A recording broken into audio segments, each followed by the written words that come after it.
The blockchain revolution is going to generate more wealth and value than the internet ever will, according to today's news.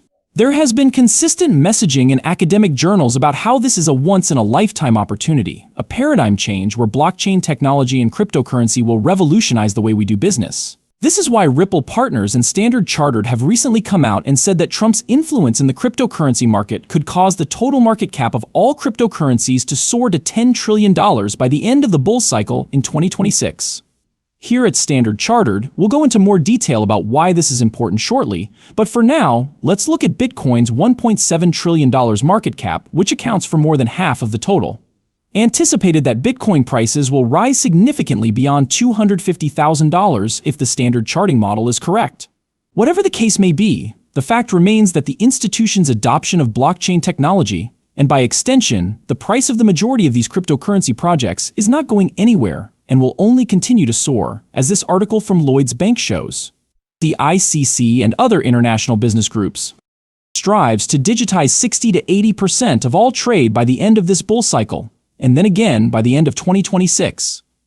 Thus, at Ripple Index XRP, more than half of all trades will be digitalized. The impending liquidity shock that Wall Street is causing will benefit them greatly, and Wall Street is prepared. Tell me why I said that, you asked. So far, smoke has remained silent. Ripple has been described as a public and permissioned ledger on 3 separate occasions now. The benefits of public blockchains, including increased transparency and inter-redemptions, are acknowledged by the markets, according to the subtitle of this document, which is a very significant development.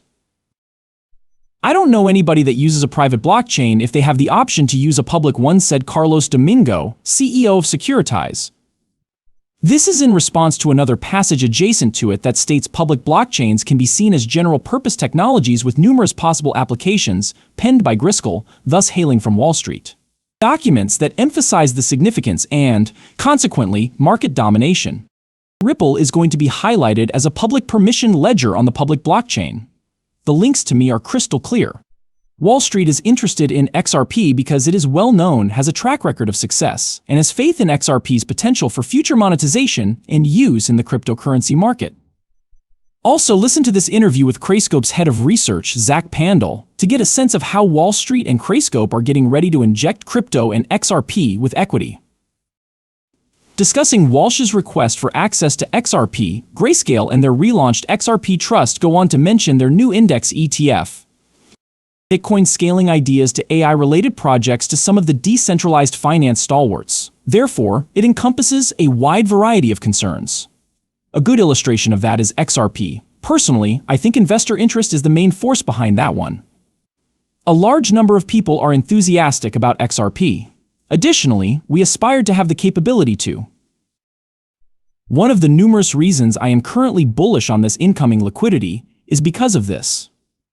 Into the cryptocurrency market from both retail and, more crucially, institutional investors. Why I think the majority of projects, if not all of them, will experience a meteoric rise in value in the coming months, XRP included. This is why I made a Discord server that anyone can join. There are currently 450 of us trying to break the cycle of poverty by sharing what we've learned and making as much money as possible. That being said, you are free to do so if you so desire. Description below, because it's interesting to note that not only has Grayscale filed for an XRP ETF, but no other Wall Street institution has done so either. That includes Bitwise, which was the first to express its desire for an XRP ETF, and the other Wall Street institution that followed suit. Though Grayscale did a commendable job launching the XRP Trust first, they didn't announce their intention to create a new. You now have Grayscale Canary Capital and 21 shares from Cathie Wood. I don't think it will be long until BlackRock and the rest of Wall Street get on board with XRP and crypto. In this video, RizXRP listens intently as they discuss their desire for an XRP ETF and broken down. Plus, XRP should get an ETF since they appear to be the most passionate. You won't hear much about Cardano ETFs anymore when it comes to wanting something. In closing, I believe that the year 2025 will be a year of great revelation, if you will excuse the expression. For the uninitiated, the typical occurrence during a bull run is that things tend to get a bit wild.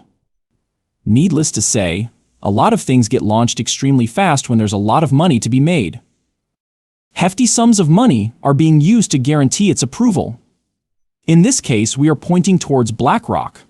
If BlackRock desires it, ETFs will be launched if Bitcoin reaches 200, 300,000 XRPs at 7, 8, 9, 10, 11, and similar prices, and there is additional potential for profit from launching them. This is the moment that many are eagerly anticipating, including institutions, of course. Includes Gary Gensler's firing and the SEC's reorganization. Continuing with that topic, the American Security Association has demanded that SEC Chair Gary Gensler resign immediately after Trump's election, as reported by Mario Norfolk in this post. This would provide some background for the reason that a partner at Steadard Chartered Ripper thinks that cryptocurrency values could reach $10 trillion by the end of the bull cycle. It goes without saying that Trump has promised to. Everyone, including Trump, wants Gary Gensler out of his position. The only difference is that the powerful members of Trump's party and his cabinet now have the authority to remove Gensler. Regarding the subject at hand, this clip features Vice President J.D. Vance discussing the inappropriate banning of utility tokens by the SEC. Thus, it is clear that J.D. Vance is on board with XRP. After all, XRP is a utility token. In this respect, Gary Gensler stands in stark contrast to my own opinion. Also, Gary is the source of two issues for me. I believe he wants to bring far too much politics into the real U.S. securities business, for one thing. However, the approach that Gary has adopted to overseeing blockchain and crypto appears to be nearly antithetical to what ought to be, which is perhaps the most important or fundamental issue for this specific conference. If I may simplify things slightly, it seems like the question the SEC asks when regulating cryptocurrency is this a token with utility? They appear to be seeking to outright prohibit it if it poses a question, or is a token with practical use? Nothing seems to bother them if it's a token with no practical use. Here, I almost feel like we should be the polar opposites, you know? Finance is something that worries me.